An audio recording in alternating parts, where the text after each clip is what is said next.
talk about a few other relative contraindications to the ketogenic diet. My name is Dr. Ruth Doughton. I'm a board certified adult psychiatrist and I'm a metabolic psychiatrist, which means that I look at the overlap between mental health and metabolic health. Now, ketogenic therapy is one of our most powerful interventions, but it's also not for everyone. So I just did a video talking about the absolute contraindications for a ketogenic diet, meaning there's no way around it. It's not safe. Don't do it.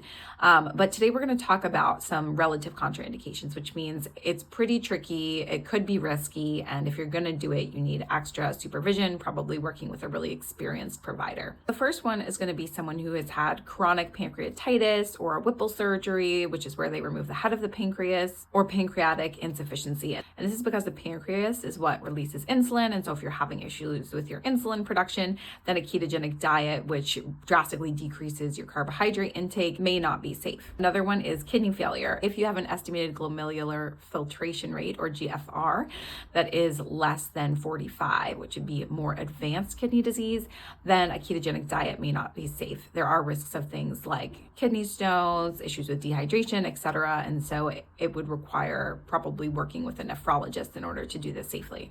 However, on the opposite hand, if you have more mild to moderate kidney dysfunction, then the ketogenic diet can actually be helpful for this. And then there are some familial lipid and cholesterol disorders, which lead to extremely high levels of cholesterol and triglycerides.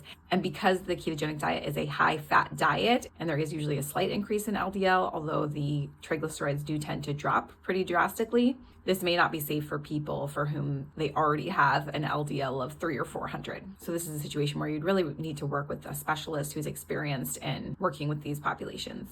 And then the last one in this relative contraindication field is going to be breastfeeding. So we talked about how pregnancy is pretty much an absolute contraindication, but with breastfeeding, it's a relative contraindication, meaning that for some people, probably those for whom they have already done a ketogenic or low carb diet for a very long time and they're adapted to that, they may be able to resume a ketogenic diet while breastfeeding. However, in general, breastfeeding is another one of those growth states where there's higher insulin levels because they need to constantly produce breast milk, but the ketogenic is a low insulin state. And so these things may not be compatible and you may risk losing your breast milk supply. If your baby is primarily or completely breastfed, I would recommend waiting until at least 6 months postpartum so that at that point, baby is potentially starting to take some solids. It may not be as difficult if you need to supplement with formula, etc.